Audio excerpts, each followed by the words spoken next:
Frères et sœurs, nous voici rassemblés en ce jour de Pentecôte pour célébrer le don du Saint-Esprit aux disciples à Jérusalem. La parole du prophète Ézéchiel s'accomplit. Je vous donnerai un cœur nouveau, je placerai en vous un esprit nouveau. Je vous invite à la prière. Seigneur, donne-nous ton esprit comme tu nous l'as promis, qu'il se saisisse de chacun de nous et nous découvrirons alors dans le monde les signes de ta présence. Que ton esprit bouscule notre façon de vivre et de penser, et avec lui nous ferons toutes choses nouvelles. Oui, Seigneur, que le jour vienne où la terre entière proclamera « Le Seigneur, c'est Jésus-Christ, à la gloire de Dieu le Père. » Amen. Frères et sœurs, en ce jour de Pentecôte, que vous soyez pour la première fois présents dans ce temple, ou que vous ayez l'habitude d'y venir, vous êtes ici chez vous, soyez tous et toutes les bienvenus.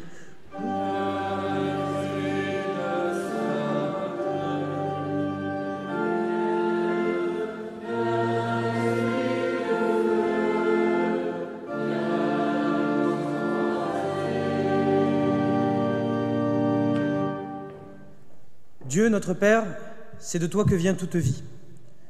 Tu es présent dans chaque créature, tu es caché et présent comme la vie au fond de chaque être.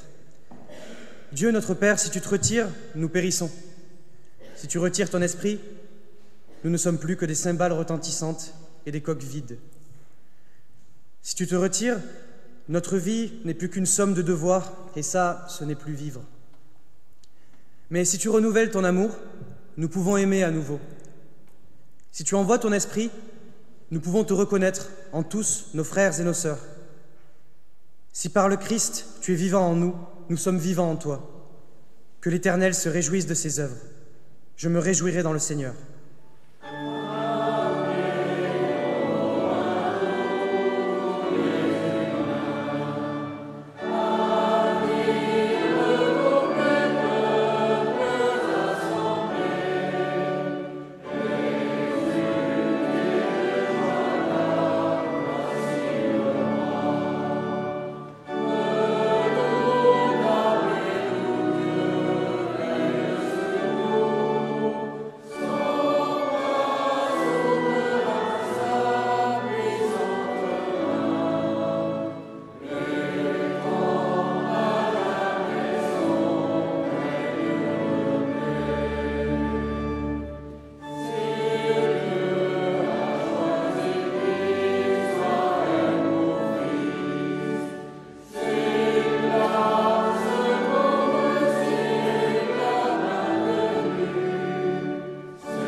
Nous entrons dans la repentance.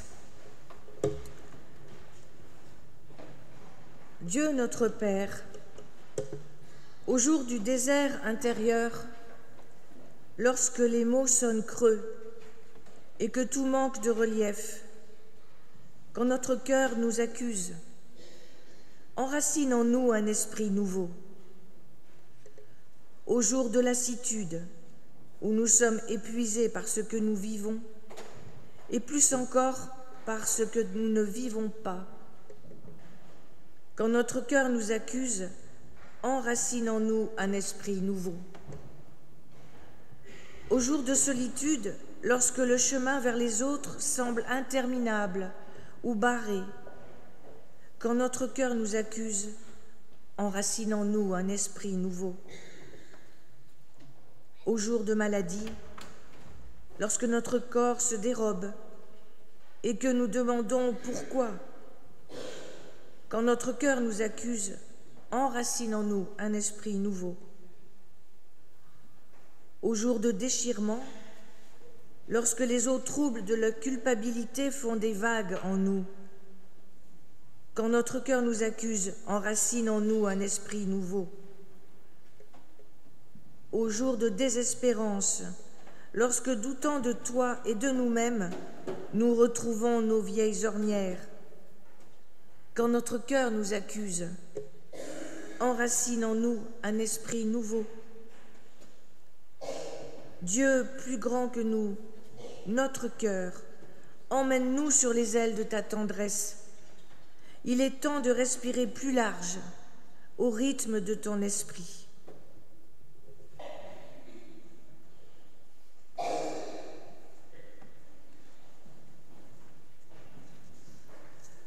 Dieu entend la prière, la parole de cœur sincère devant lui.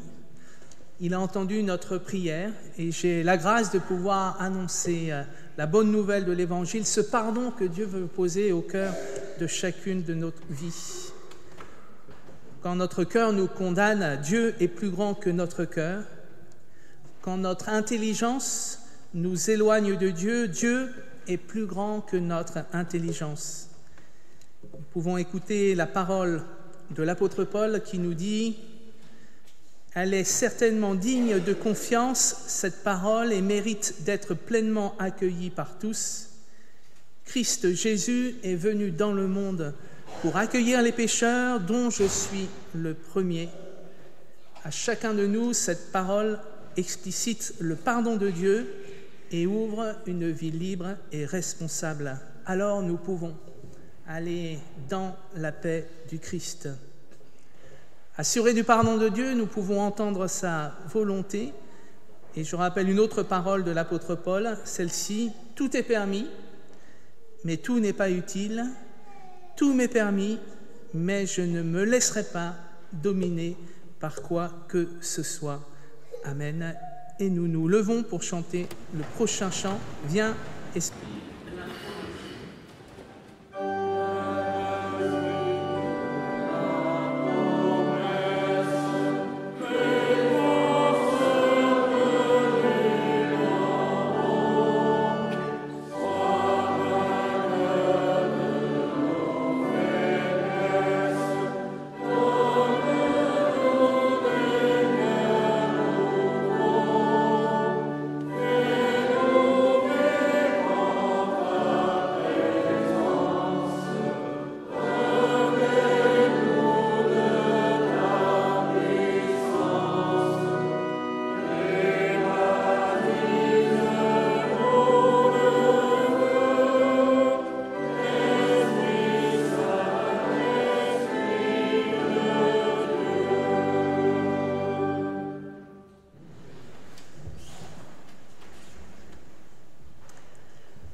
Avant de lire la Bible, nous prions.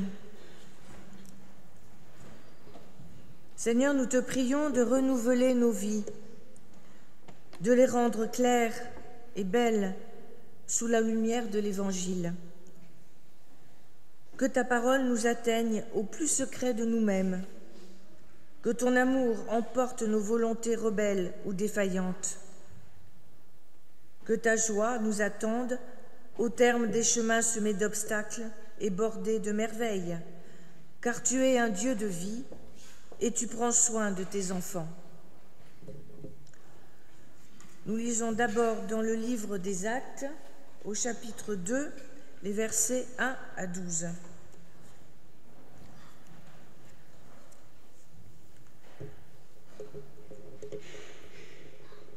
Quand le jour de la Pentecôte arriva, ils se trouvaient réunis tous ensemble. Tout à coup, il y eut un bruit qui venait du ciel, comme celui d'un violent coup de vent. La maison où ils se tenaient en fut toute remplie. Alors leur apparurent comme des langues de feu qui se partageaient, et il s'en posa une sur chacun d'eux. Ils furent tous remplis d'Esprit Saint et se mirent à parler d'autres langues, comme l'Esprit leur donnait de s'exprimer. Or, à Jérusalem, résidaient des Juifs pieux, venus de toutes les nations qui sont sous le ciel. À la rumeur qui se répandit, la foule se rassembla et se trouvait en plein désarroi, car chacun les entendait parler sa propre langue.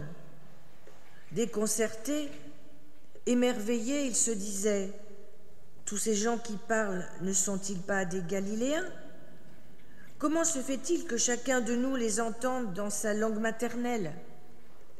Parthes, Mèdes, Élamites, habitants de la Mésopotamie, de la Judée, de la Cappadoce, du Pont et de l'Asie, de la Phrygie et de la Pamphylie, de l'Égypte et de la Libye cyrénaïque, ceux de Rome en résidence ici, tous, tant juifs que prosélytes, crétois et arabes, nous les entendons annoncer dans nos langues les merveilles de Dieu. Ils étaient tous déconcertés, et dans leur perplexité, ils se disaient les uns aux autres, « Qu'est-ce que cela veut dire ?» La deuxième lecture est dans l'Évangile de Jean, au chapitre 3, les versets 1 à 9.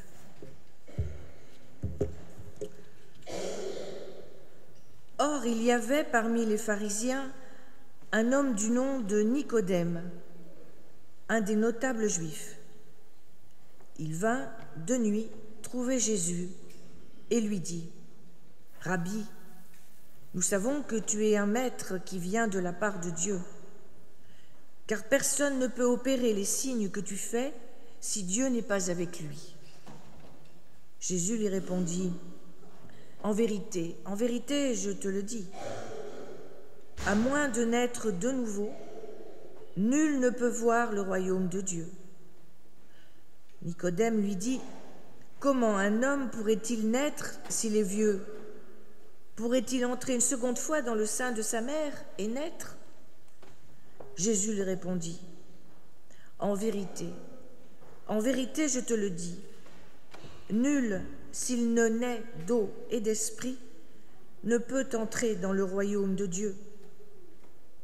Ce qui est né de la chair est chair, et ce qui est né de l'esprit est esprit. Ne t'étonne pas si je t'ai dit, il vous faut naître d'en haut. Le vent souffle où il veut, et tu entends sa voix, mais tu ne sais ni d'où il vient ni où il va. Ainsi en est-il de quiconque est né de l'esprit. » Nicodème lui dit « Comment cela peut-il se faire ? »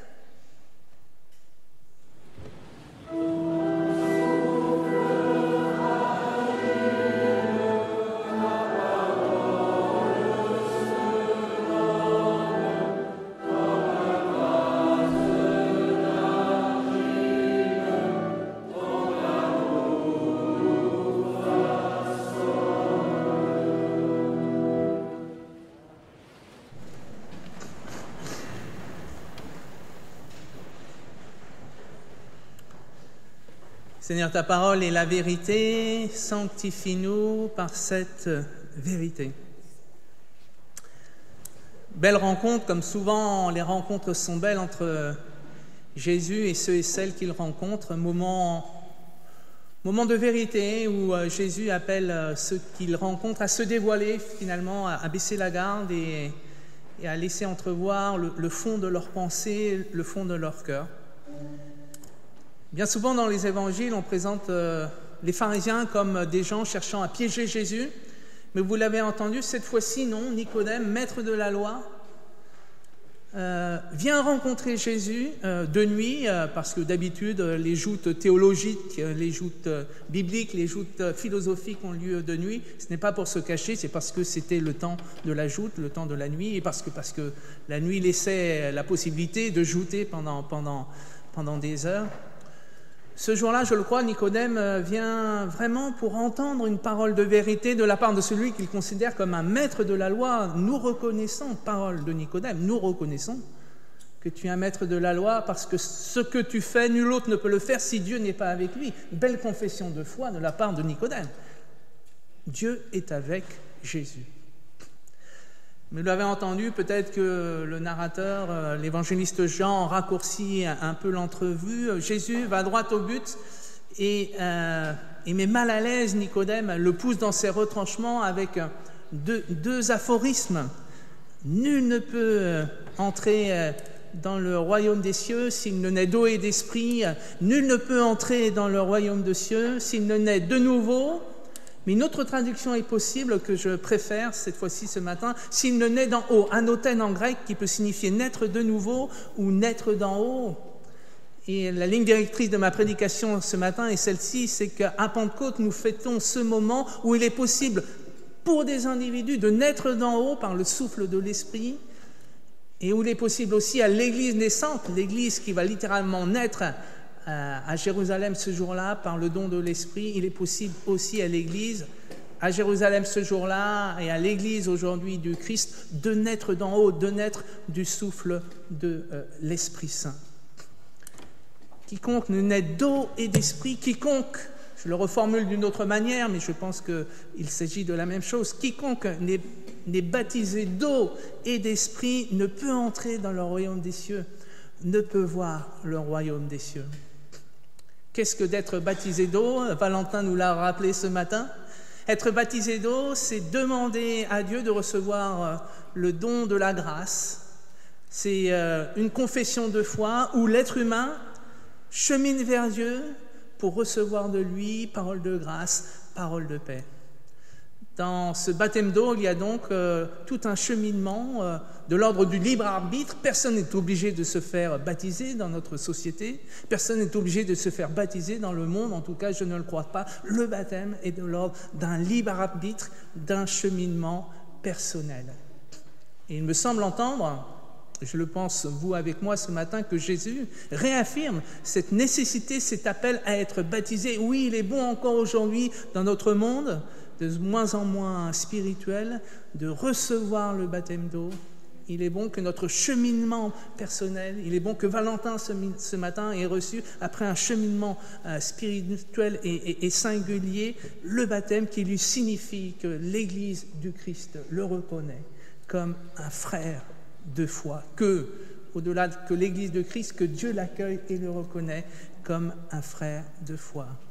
Voilà ce dont il s'agit dans le baptême d'eau, un cheminement d'un être humain vers Dieu. Avec le baptême d'en haut, nous sommes exactement dans l'inverse. Le baptême d'en haut, c'est accueillir, accepter que Dieu, lui aussi, est acteur de nos vies d'êtres humains et de nos vies chrétiennes, et que nous avons à recevoir le souffle saint de lui. Naître d'en haut, c'est accueillir, oui, que Dieu nous a fait avec une raison, avec une intelligence qu'il nous faut utiliser pour la gouvernance de son Église et la gouvernance du monde, mais c'est accueillir et accepter aussi que notre intelligence est limitée et que nous avons besoin que le point de vue de Dieu résonne en chacune et chacun d'entre nous. Et pour que le point de vue de Dieu résonne en chacune et chacun d'entre nous, pour que le point de vue de Dieu résonne au cœur de son Église, il faut que l'Esprit Saint souffle d'en haut et il faut que nous ayons le désir de l'accueillir. Les deux sont importants. L'Esprit souffle et que l'Église ait le désir d'accueillir cet Esprit. Ce jour-là à Jérusalem, les 12 disciples ont la grâce d'accueillir l'Esprit Saint. L'Esprit descend comme des langues de feu sur eux, mais vous l'avez entendu, certains sont encore dans le doute, certains se posent encore des questions, certains se disent « Comment cela est-il possible ?» On pourrait dire que c'est un doute positif. Comment cela est-il possible de comprendre cela avec notre raison humaine? Et puis d'autres sont un peu plus loin encore en disant Ils sont pleins de vin doux, ils ont trop bu, ils ne peuvent même pas accueillir le bénéfice du doute, si je puis dire. Il nous faut donc naître d'eau et d'esprit. Qu'est-ce que ça veut dire concrètement naître d'esprit ? Je le dirais de deux manières différentes, on pourrait le dire de multiples manières, mais ce matin, je voudrais vous le partager de deux manières différentes. Donc, je l'ai déjà fait. Naître d'esprit, c'est accueillir la volonté de Dieu, le discernement de Dieu en nous. Et naître d'esprit, et on revient à l'étymologie première du Saint-Esprit, le parakaleo, c'est accueillir la consolation que Dieu veut nous donner. Le Saint-Esprit a été envoyé aux disciples afin de les consoler de l'absence du Christ. Il savait bien que ses disciples seraient désorientés, seraient dans la désespérance après qu'il soit mort et avant qu'ils ne comprennent qu'il est ressuscité. Alors le Saint-Esprit avait été envoyé par le Père pour réconforter les disciples, pour les consoler. Naître d'esprit, c'est accueillir la consolation que Dieu veut nous donner.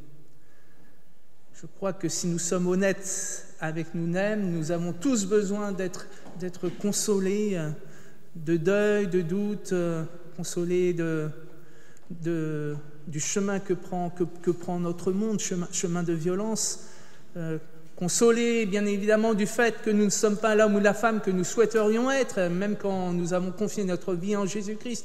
Comme nous le dit l'apôtre Paul, il y a le vieil homme toujours qui n'est pas loin. Ou comme le disait un théologien, nous sentons le fauve, même en Jésus-Christ, nous sentons le fauve. Et quand nous fréquentons l'Évangile, peut-être que cela peut nous inciter à être, dans la désespérance. Comment est-il possible, Seigneur, que je continue à être un homme et une femme de peu de foi ? Le Saint-Esprit vient nous consoler de cela. Le Saint-Esprit vient nous accorder sa paix, qui nous permet d'être en paix avec nous-mêmes, en paix avec Dieu aussi, et en paix, peut-être ce qui est le plus important, en paix les uns avec les autres. Voilà ce que c'est, je le crois, que d'être né de l'Esprit, c'est recevoir la consolation de Dieu. Consolation, cum solare, c'est-à-dire Dieu qui vient nous rejoindre dans notre solare, notre singularité. Et ça, c'est magnifique. Et c'est magnifique pour toi ce matin, Valentin. C'est que Dieu nous accueille avec l'être singulier que nous sommes. Valentin, il t'accueille, le Seigneur, ce matin, avec l'être singulier que tu es. Et être chrétien, ce n'est pas essayer de se conformer à une image toute faite de ce que devrait être un chrétien. Être chrétien, c'est accueillir cette parole de grâce que Dieu nous accueille tel que nous sommes. Voilà. Évidemment, après, il y a tous les textes bibliques pour nous édifier, pour nous guider, le Saint-Esprit, pour nous réorienter. Mais ce qui est non négociable, c'est que Dieu nous accueille tel que nous sommes.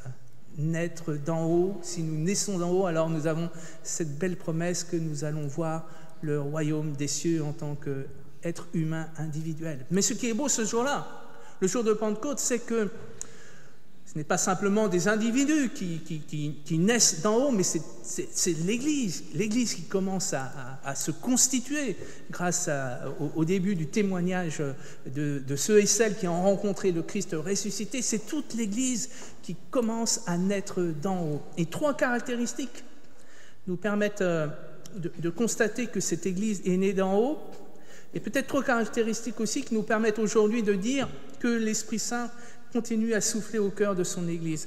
Ces trois caractéristiques, elles sont manifestes au sein du récit du don de l'Esprit Saint à Pentecôte. C'est l'universalité, c'est la diversité et c'est l'unité. L'universalité. L'Église est universelle. La parole n'est plus seulement donnée à un petit peuple choisi qui est le peuple d'Israël. La parole s'ouvre au monde entier. Toutes les nationalités sont rassemblées ce jour-là à Jérusalem. Et c'est bien le monde entier, l'Église universelle, qui est appelée à être témoin et à recevoir l'Esprit Saint. Il est sans doute bon toujours de le réentendre alors que nous appartenons, et c'est bien logique, à des églises particulières parce que nous avons trouvé notre place dans cette église. Et il nous faut nous souvenir qu'au-delà de nos confessions de foi particulières, qu'au-delà de nos rites particuliers, qu'au-delà de nos musicologies particulières, nous appartenons à une Église qui est bien plus grande que nous. L'Église de Christ est universelle, caractéristique du fait que l'Esprit souffle, que nous nous reconnaissions comme frères et sœurs en Christ au-delà de nos petites limites culturelles. Deuxième caractéristique, l'Église est diverse. Éloge de la diversité, éloge de la multiplicité des langues. On aurait pu penser que ce jour-là, si l'Esprit soufflait, tout le monde allait parler la même langue. Eh bien non.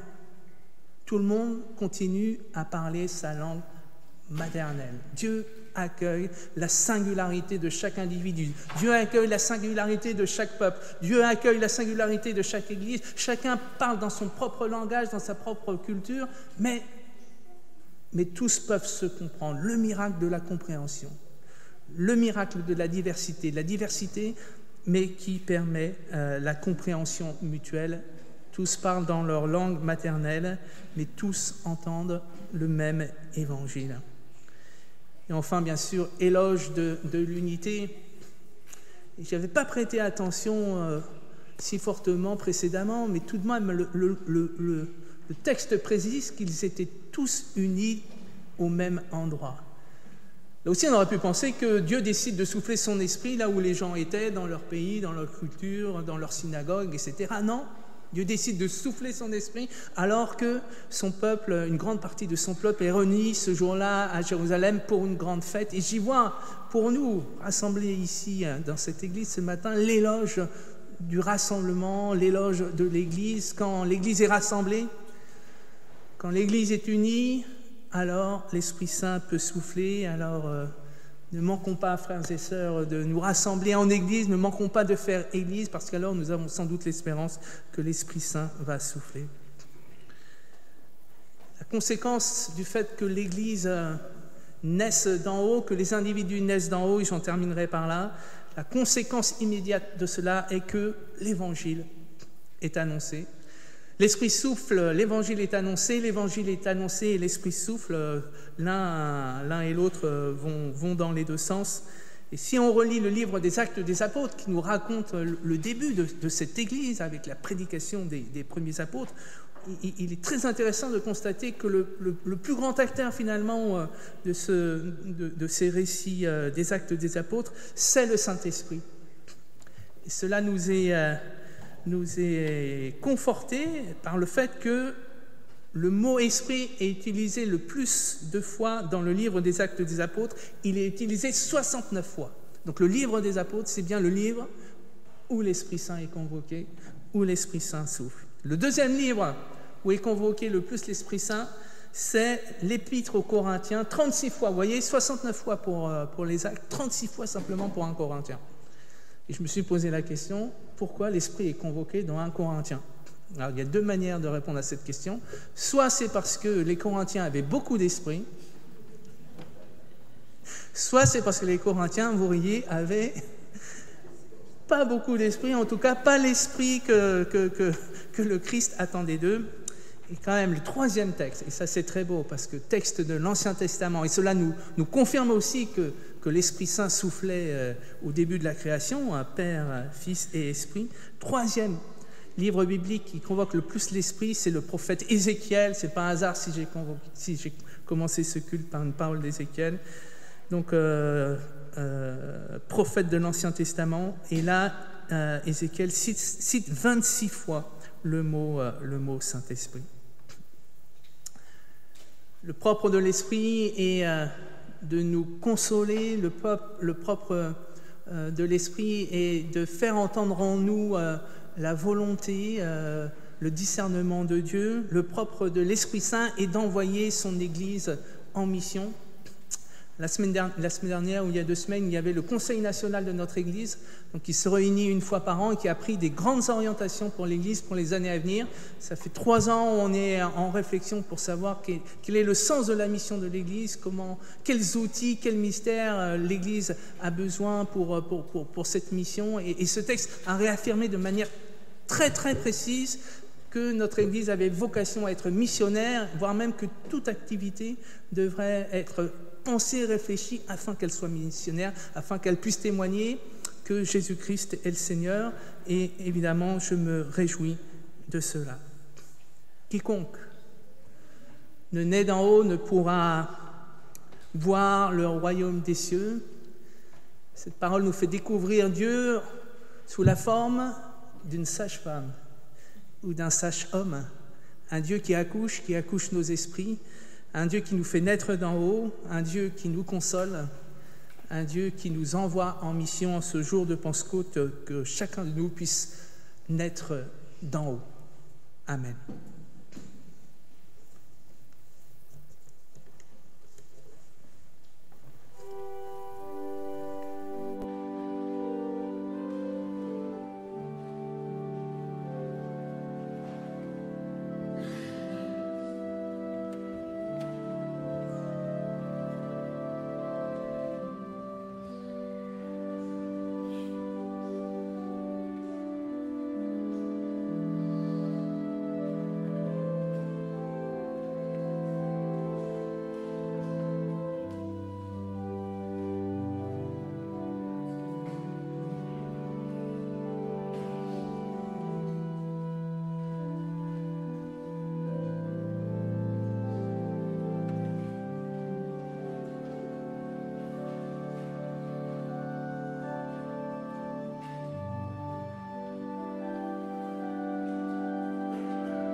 Nous nous tournons dans la prière d'intercession. Père, nous t'en prions sur les églises répandues dans tout l'univers, sur ton Église universelle, sur les communautés aux 1000 visages, sur les croyants isolés dans le vaste monde.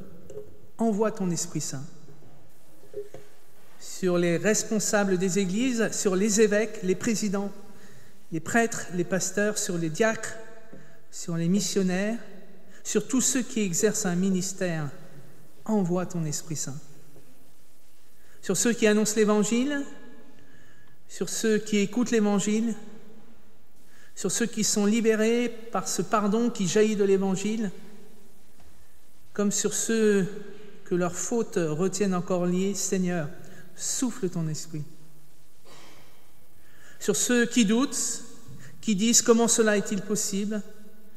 Sur ceux qui hésitent, sur ceux qui te reconnaissent comme leur Seigneur, sur ceux qui témoignent de leur foi, même au prix de persécution. Seigneur, souffle ton Esprit. Sur ceux qui ont déserté les assemblées chrétiennes, sur les nouveaux baptisés, sur Valentin, sur les nouveaux confirmés, sur nous qui sommes rassemblés en ton nom, qui faisons Église ce matin, comme sur les absents. Seigneur, souffle ton Esprit. Seigneur, merci ce matin. En ce jour où nous célébrons la fête de Pentecôte, nous le croyons, ton Esprit souffle. Souffle sur nous, souffle sur le monde, et cela nous réjouit. Béni sois-tu pour les siècles des siècles. Amen. Nous arrivons à la fin de notre culte. Je vous invite à vous lever pour recevoir les paroles d'envoi et de bénédiction.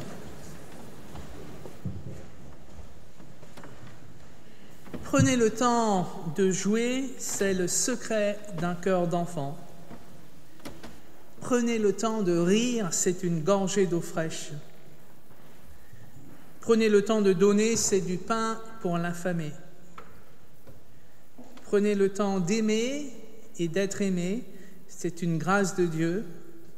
Prenez le temps de prier, c'est votre force sur la terre.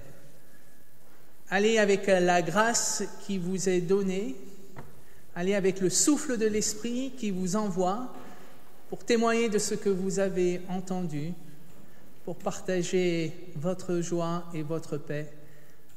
Allez, le Seigneur vous accompagne. Amen.